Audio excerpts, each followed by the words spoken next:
तो अब हमारा नेक्स्ट टॉपिक है बेटा बैटरीज। और बैटरीज में बच्चों को काफ़ी प्रॉब्लम चल रही थी कि बैटरी की रिएक्शन कैसे याद रखेंगे। देखो वैसे तो हमने बैटरीज के लिए जो रिएक्शन लिखी हुई है वो इनफ है, बट स्टिल मैंने रेफरेंस के लिए यहाँ पर आपकी एनसीईआरटी खोली हुई है। कई बार क्या होता है, प्रदीप्स के अंदर अलग तरीके की रिएक्शन दे रखी है, किसी अलग बुक में अलग रिएक्शन दे रखी है, बट मैंने यहाँ पर ओपन की है एनसीईआरटी, क्योंकि देखो जो भी आंसर की बनेगी जिससे चेकिंग होगी वो एनसीईआरटी से बनेगी। इसलिए आप मेरे यहाँ से पढ़ाने के बाद अपनी बुक एनसीईआरटी खोल सकते हैं, बिल्कुल लाइन टू लाइन सामने से ही मैं बता रहा हूँ। आप जाकर उसे अंडरलाइन करके अपने नोटबुक पे रिवाइज करके लिख सकते हैं। सिर्फ छोटी सी वीडियो के अंदर मैं इसको कवर करने वाला हूँ, क्योंकि मैं जानता हूँ कि आपके पास समय बहुत ही कम है। तो चलो जी, बिना टाइम वेस्ट करते हुए टॉपिक स्टार्ट करते हैं। बैटरी दो तरीके की होती है, एक होती है प्राइमरी, दूसरी होती है सेकेंडरी। वैसे सेल क्या कहा जाता था, इसे बैटरी क्यों कह रहे हैं हम?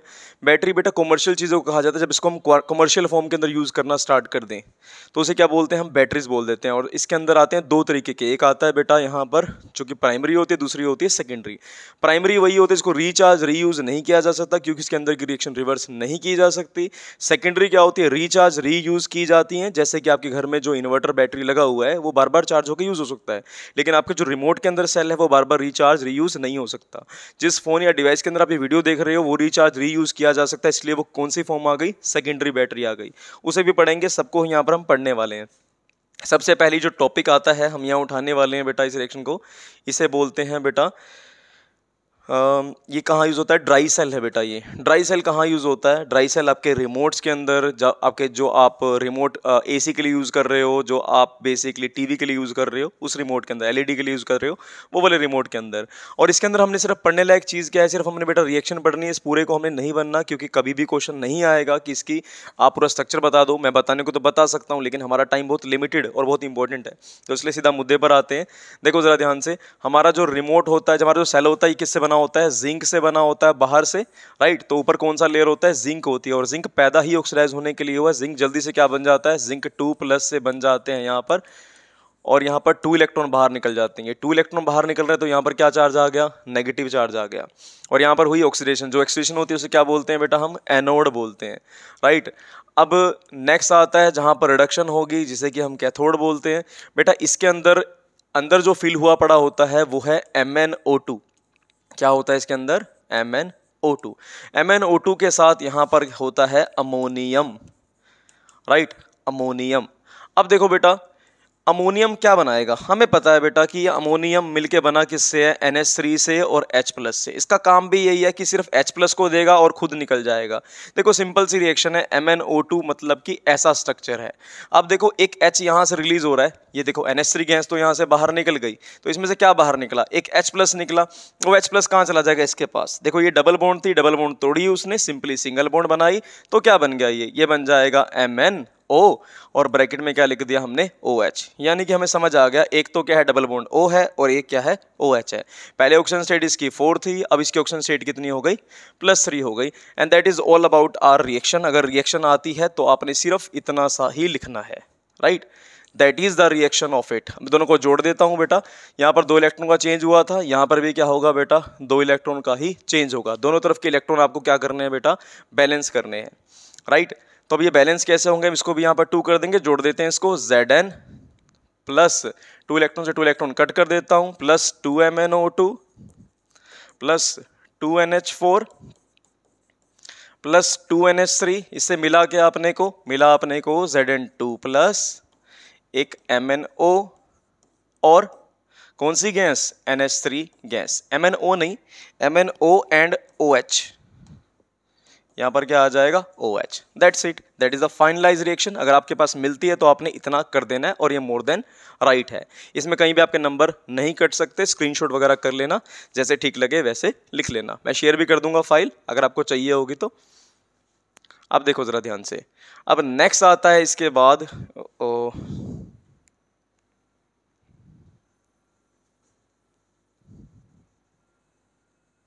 अब नेक्स्ट आता है इसके बाद कौन सा सेल, नेक्स्ट आता है यहाँ पर मर्क्यूरी सेल। मर्क्यूरी सेल कहाँ काम आता है बेटा, मर्क्यूरी सेल काम आता है वो चीज़ के अंदर, हेयरिंग एड्स के अंदर। इससे पहले क्वेश्चन क्या आता था, क्वेश्चन ऐसा था name the cell which is used in hearing add.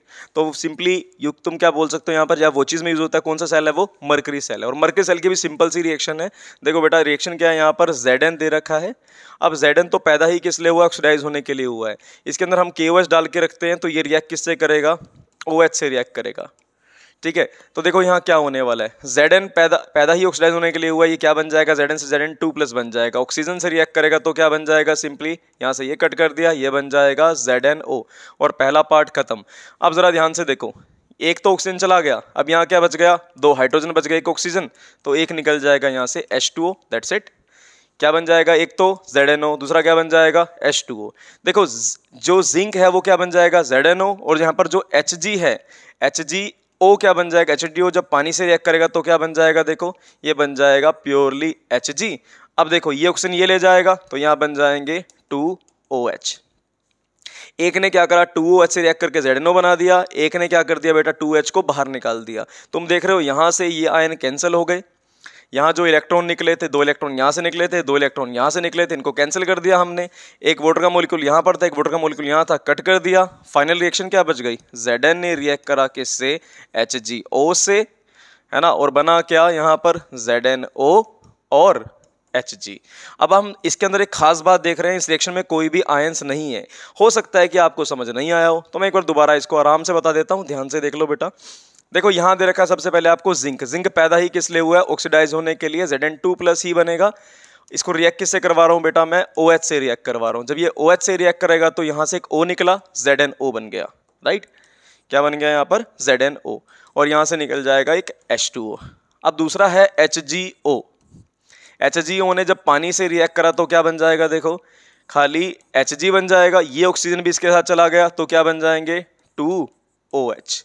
OH से OH कट कर दिए, जो इसके इलेक्ट्रॉन का चेंज था, 2 इलेक्ट्रॉन का चेंज था बेटा यहाँ पर, 2 इलेक्ट्रॉन का चेंज था यहाँ पर, 2 से 2 कट कर दिए, वाटर से वाटर कट कर दिया, बचा ही क्या, बचा Zn प्लस HgO। जो क्या देगा देखना जरा, जो देगा यहाँ पर Hg और ZnO, ये बना देगा सिंपली। अब इस रिएक्शन की एक खास बात है जो ध्यान से सुनना, एक क्वेश्चन आता है कि इसका वोल्टेज कांस्टेंट क्यों रहता है, क्योंकि पूरी रिएक्शन के अंदर कोई भी आयंस नहीं है। अब ये वोल्टेज कांस्टेंट का मतलब ये हो गया कि आपके घर में जब इन्वर्टर लगा हुआ है तो थोड़ा थोड़ा उसकी लाइट ना कम हो जाती है, फिर धीरे धीरे फिर बंद होता है। लेकिन जो ये वाले सेल होते हैं या तो एकदम चलते ही रहेंगे, एकदम बंद होंगे। अगर इससे फायदा क्या है वो सुनो बेटा, इससे फायदा ये कि अगर सपोज कर लो एक आपने 1 लाख के आसपास कोई कैमरा खरीदा, उस कैमरे के अंदर आपने सेल डाले, लेकिन धीरे धीरे उसकी वैल्यू कम हो रही है, बैटरी कम हो रही है, तो उसका डिवाइस तो खराब हो जाएगा वो। इससे बचने के लिए हमने कौन सा सेल यूज कर दिया, उसके अंदर मर्करी सेल। इसकी एक खास बात है, कभी भी इसका वोल्टेज चेंज नहीं होगी। जैसे हमारे घर में होता है ना, पंखा पहुंचते चलता है, अगर लाइट नहीं आ रही काफी टाइम से तो क्या हो जाएगा, धीरे धीरे कम होते होते फिर बंद हो जाएगा। बट इसमें ऐसा नहीं होता, या तो फुल फ्लैश देगा वोल्टेज या बिल्कुल भी नहीं देगा। तो ये था हमारे बाकी के 2 सेल्स भी जो हमने देखे। उसके बाद आता है बेटा सबसे फेमस, जो एग्जाम आने का चांसेस 100% के आसपास, 100% ज़्यादा हो गया, 99% के आसपास चांसेस रहते हैं कि एग्जाम में यही बार बार मिलता है, या दूसरे नंबर में मिलता है फ्यूल सेल। फ्यूल सेल इसके बाद कराऊंगा। अब ये रिचार्जेबल सेल है जो हमारे घर पे लगे हुए हैं, जिसको हम रिचार्ज रीयूज कर सकते हैं। तो रीज़न क्या होता है इसका, क्योंकि इसके अंदर की रिएक्शन क्या हो सकती है, रिवर्स हो सकती हैं। तो अब ज़रा ध्यान से देखो, इसके अंदर एक रोड किसकी होती है, Pb की, एक रोड होती है किसकी, PbO2 की, और इसके अंदर डाला हुआ होता है हमने सल्फ्यूरिक एसिड, यानी कि H2SO4 H2SO4, है ना। अब Pb से क्या बनता है, देखो Pb भी पैदा ही ऑक्सीडाइज होने के लिए हुआ है, ये भी क्या बन जाएगा, देखो Pb से बन जाएगा Pb2+। अब देखो क्योंकि पॉजिटिव चार्ज है तो किससे रिएक्ट करेगा, नेगेटिव से। Pb पे चार्ज था बेटा +2, SO4 पे चार्ज था बेटा -2, कटा तो क्या बन गया, ये बन जाएगा PbSO4, दैट्स इट। क्या बन गया बेटा, देखना जरा, ये PbSO4, दैट्स इट। अब यहां से क्या हुआ बेटा, जब ये 0 से +2 बना तो 2 इलेक्ट्रॉन बाहर निकलने दो भाई। अब यहाँ पर Pb है, Pb पे भी क्या चार्ज, देखो यहाँ पर चार्ज क्या है, Pb पे +4। अब ये भी क्या बनेगा, Pb पे +2 ही बनेगा। ऊपर भी क्या बना था, +2, यहाँ भी क्या बना था, +2। तो यहाँ पर क्या आ जाएगा ऊपर, देखो SO4, वही सेम कट कर क्या बन जाएगा, ये PbSO4। इतनी बात ठीक है। या फिर अगर नहीं समझ आई तो दोबारा बताता हूँ, जरा ध्यान से देखना भाई।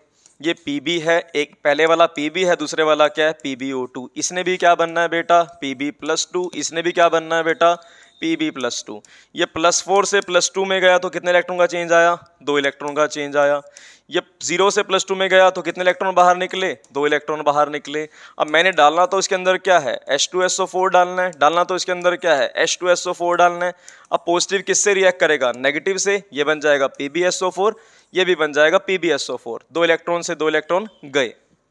क्या इतनी बात समझ आ गई?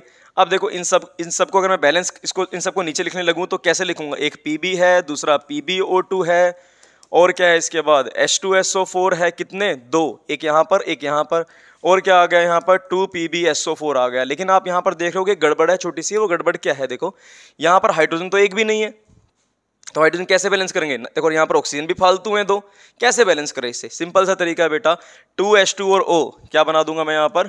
2H2O। सिंपली इस रिएक्शन में क्या मिल जाएगा? 2H2O। अब ये रिएक्शन किसकी है? डिसचार्ज की या फिर यूज करने की रिएक्शन है। जब मैं इसे चार्जिंग की रिएक्शन लिखूंगा तो क्या कर दूंगा? इसको रिवर्स कर दूंगा ऐसे। ये रिएक्शन किसके लिए हो गई? चार्जिंग के लिए। ये रिएक्शन किसके लिए हो गई? डिस्चार्ज के लिए। तो मैं बनिया नहीं बनता, कोई बात नहीं, कंजूस नहीं बनता, मैं आपको लिख के दिखा देता हूं बेटा। देखो यहाँ पर क्या है? PbSO4 के अंदर मैंने डाल दिए हैं यहाँ पर 2H2O, तो ये क्या बन जाएगा? Pb, ये बन जाएगा PbO2, ये बन जाएगा 2H2SO4 बन जाएगा। ये रिएक्शन किसकी है? चार्जिंग की। और आप जानते हो आप इन्वर्टर बैटरी के अंदर रेगुलरली पानी डालते हो क्योंकि पानी डालना जरूरी है उसकी चार्जिंग के लिए। तो ये रिएक्शन किसकी हो गई? चार्जिंग की। ये किसकी हो जाएगी बेटा? डिस्चार्ज की। तो ये वाली रिएक्शन बहुत बहुत इंपॉर्टेंट है। इसके बाद सेकंड नंबर पे जो इंपॉर्टेंट है वो है बेटा कौन सी रिएक्शन? फ्यूल सेल, जिसमें हाइड्रोजन और ऑक्सीजन हम डालते हैं। ये बहुत इंपॉर्टेंट चीज़ है बेटा। इसके अंदर बड़ा ही सिंपल सा है बेटा, हम एक कंटेनर ले रखा होता है जिसके अंदर हम कौन सी गैस सप्लाई करते हैं? इसके अंदर यहाँ पर हाइड्रोजन और यहाँ से सप्लाई करते हैं ऑक्सीजन।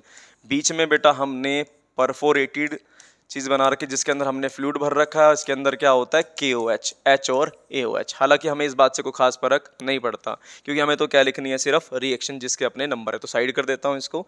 एक साइड से कौन सी गैस आ रही है बेटा? देखो हाइड्रोजन। दूसरी साइड से कौन सी गैस आ रही है बेटा? ऑक्सीजन। अब हाइड्रोजन किससे रिएक्ट करेगी? अंदर लिक्विड है, लिक्विड के अंदर क्या है? KOH, ये OH से रिएक्ट करेगी। एक H ने एक H से रिएक्ट करा, 2H ने 2H से रिएक्ट करा, क्या बना? 2H2O। और यहाँ से कितने इलेक्ट्रॉन बाहर निकले? 2 इलेक्ट्रॉन। देख रहे हो ना, 2 नेगेटिव चार्ज था, 2 नेगेटिव चार्ज बाहर निकल गए। अब पानी तो न्यूट्रल होता है ना, 2 इलेक्ट्रॉन बाहर निकल गए वहां से। ये O2 है, O2 ने किससे रिएक्ट करा बेटा? देखो पानी से रिएक्ट करा। O2 पे कितना चार्ज था? यहाँ पर 0। अब जब ये पानी से रिएक्ट करेगा तो क्या बनेगा? देखो बेटा यहाँ पर मैंने रिएक्ट करवाया 2H2O से। अब ध्यान से देखो बेटा, पानी क्या होता है? 2 ही H हुए, 2 ही क्या हुए? OH हुए। सिंपल सी बात है। अब 2 OH चुपके से मैंने यहाँ पर लिख दिए भाई, 2 OH निकल गए हैं। अब ये H 2 और ये O भी 2, कितने निकल गए? 2 OH और निकल गए। तो टोटल नंबर ऑफ OH कितने हो गए? 4 OH यहाँ से बाहर निकले। मैंने इसे एज इट इज लिख दिया यहाँ पर, क्या निकले? 4 OH। और इलेक्ट्रॉन कितने देने पड़ेंगे? 4 ही नेगेटिव। मैंने 4 नेगेटिव OH क्रिएट करने तो 4 इलेक्ट्रॉन देने पड़ेंगे, लेकिन ऊपर कितने इलेक्ट्रॉन है? 2। तो इसको बैलेंस करने के लिए हमने यहाँ पे 2 डाल दिया। इसको भी हम डबल कर देंगे, क्या आ जाएगा? 4। इसको भी हमने डबल कर दिया तो क्या आ जाएगा? 4। इसको भी हमने डबल कर दिया तो क्या आ जाएगा? 4। अब 4 से 4 इलेक्ट्रॉन कट हो गए, राइट? सिंपल सी बात है, 4 इलेक्ट्रॉन से 4 इलेक्ट्रॉन कट हो गए। अब ध्यान से देखो, इस तरफ 4 OH से 4 OH कट हो गए, इस तरफ 2H2 इधर 4, तो कितने रह जाएंगे? सिर्फ 2 रह जाएंगे। तो इक्वेशन क्या बन गई? 2H2 रिएक्ट करता है O2 से और क्या बनाता है? 2H2O। ये क्या है? Fuel cell. इसमें कॉन्स्टेंटली अपने को फ्यूल देना पड़ता है, हाइड्रोजन और ऑक्सीजन, इसलिए से क्या बोलते हैं? फ्यूल सेल बोलते हैं। फ्यूल सेल की एक खासियत है जो कि हमें आ सकता है, क्वेश्चन अगर पूछा गया तो पता लग जाएगा, ये इसकी एफिशिएंसी 70% से ज़्यादा है, पहली चीज़। दूसरी बात, ये पोल्यूशन कॉज नहीं करते हैं। दूसरी चीज़, इसकी दिक्कतें क्या हैं बेटा? पहली बार कहाँ यूज़ किया गया था इसको? पहली बार यूज़ किया गया था अपोलो स्पेस मिशन के अंदर। अब एक इसमें क्वेश्चन बनता है, इसके नुकसान क्या है? इसके नुकसान ये है बेटा कि देखो, एक जगह पर तो हमने इसके अंदर हाइड्रोजन डाली, उसके अंदर लिक्विड है, और जो हमने वहाँ पर कैटलिस्ट यूज़ करे हैं वो सॉलिड है, राइट? तीनों के बीच में कोऑर्डिनेशन बनाना बड़ा ही मुश्किल होता है और बहुत ही एक्सपेंसिव पड़ता है। बस ये दिक्कत है इसके साथ, नहीं तो वैसे बहुत ही बढ़िया यूज़फुल सेल के रूप में हमारे पास काम आता है। और आज का लास्ट सेल हमारा है बेटा, कौन सा सेल? लास्ट सेल आ रहा है हमारे पास यहाँ पर, ये वाला निकल कैडमियम सेल। अब निकल कैडमियम सेल क्या होता है? बहुत ही अच्छे सेल कैटेगरी में डाला जाता है, बहुत लंबे टाइम तक ये चार्जिंग दे सकते हैं। देखो बेटा, इसके अंदर क्या होता है जरा ध्यान से देख लेते हैं। इसके अंदर एक तो कैडमियम होता है, ये भी उसी परिवार का, जाना है कनाडा हज को, है ना? यहाँ पर CD है, CD से क्या बनेगा बताना जरा। CD से बना CD2+ और क्या निकल गए यहाँ से 2 इलेक्ट्रॉन बाहर निकल गए, क्योंकि कनाडा भी ये CD भी पैदा इसलिए होता है कि ऑक्सीडाइज हो सके। अब देखो ये जो निकल है, निकल होता है बेटा OH थ्राइस। अब निकल भी +2 में स्टेबल होगा, ये OH थ्राइस से क्या बन जाता है OH ट्वाइस। अगर याद करने के लिए देखना है तो निकल पे अगर +2 चार्ज हुआ, OH पे -1 हुआ तो ये क्या बन जाएगा NiOH ट्वाइस बन जाएगा। सिंपली समझ आई बात ये। अब जैसे देखो ये भी क्या बन जाएगा यहाँ पर NiOH ट्वाइस बन जाएगा। ये बन गया यहाँ पर। इसमें कितने इलेक्ट्रॉन का चेंज आया जरा उसको समझ लेते हैं बेटा। देखो यहाँ पर 2 इलेक्ट्रॉन का चेंज था, मैं इसको डबल कर देता हूँ, क्योंकि यहाँ पर कितने इलेक्ट्रॉन का चेंज आता है बेटा, सिर्फ 1 इलेक्ट्रॉन का चेंज आता है, तो इसलिए मैंने इसे क्या कर दिया, डबल कर दिया। जब इसे डबल कर दिया यहाँ से 2 इलेक्ट्रॉन से 2 इलेक्ट्रॉन कट जाएंगे, राइट। अब मैं इसको सम अप करके लिख देता हूँ इक्वेशन को, Zn + 2 NiOH थ्राइस क्या बना ये CdO। अच्छा एक चीज़ हम भूल गए यहाँ पर, CD को हमने बेटा रिएक्ट नहीं करवाया, CD को इसे रिएक्ट करवाएंगे हम यहाँ पर पानी से रिएक्ट करवाएंगे, सॉरी OH से रिएक्ट करवाएंगे। कितने OH से, यहाँ करवाएंगे इसको हम 2OH से रिएक्ट करवाएंगे। जब हमने इसको 2OH से रिएक्ट करवाया तो क्या बन जाएगा, एक तो बन जाएगा यहाँ पर CdO और दूसरा क्या बन जाएगा देखना ज़रा, यहाँ से H2O बाहर निकल जाएगा, राइट। अब हम इन सबको यहाँ पर जोड़ लेंगे तो क्या बन जाएगा CdO + NiOH twice. So that is all about nickel cadmium cell. अब ये इतना इंपॉर्टेंट नहीं रहता मेरे हिसाब से, पर कभी क्वेश्चन दिखा भी नहीं, बट अगर आप करना चाहते हो तो कर लो, मैंने लास्ट था इसलिए बता भी दिया। Now that is all about cell. मेरी नज़र, मुझसे अगर पूछोगे तो कौन सा इंपॉर्टेंट, तो बेटा 3 बहुत ज़्यादा इंपॉर्टेंट है मेरी नज़र में। सबसे पहला कौन सा इंपॉर्टेंट है, सबसे दूसरे नंबर पे ये इंपॉर्टेंट है बेटा फ्यूल सेल, पहले नंबर पे इंपॉर्टेंट है ये वाला। कौन सा सेल का नाम क्या है, इसको लेड स्टोरेज बैटरी के नाम से जानते हैं, ये बहुत इंपॉर्टेंट है। इसके बाद ये उतना इंपॉर्टेंट नहीं है, ठीक ठाक कह लो, आने के चांसेस कम है, राइट। और इससे पहले जो हमने पढ़ा था ये वाला, इसकी बात करें तो ये फिर भी थोड़ा बहुत इंपॉर्टेंट है। इसमें एक क्वेश्चन बेटा बनता था, जरा क्वेश्चन वो देख लो कौन सा है, कि जब NH3 गैस ऐसे निकल रही है हमारे घर में, जब बैटरी में ये सेल है, रिमोट के अंदर ये सेल है, तो इसमें से अमोनिया गैस निकल रही, तो हमें स्मेल क्यों नहीं आ रही, अमोनिया की तो बहुत गंदी स्मेल होती है, तो स्मेल हमें क्यों नहीं आ रही बेटा, इसका सिंपल सा रीज़न है, क्योंकि यहाँ पर जिंक है।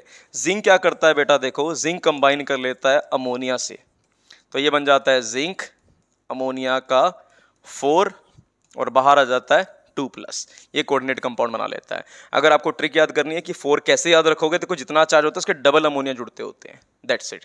सो that is all about cell finalised.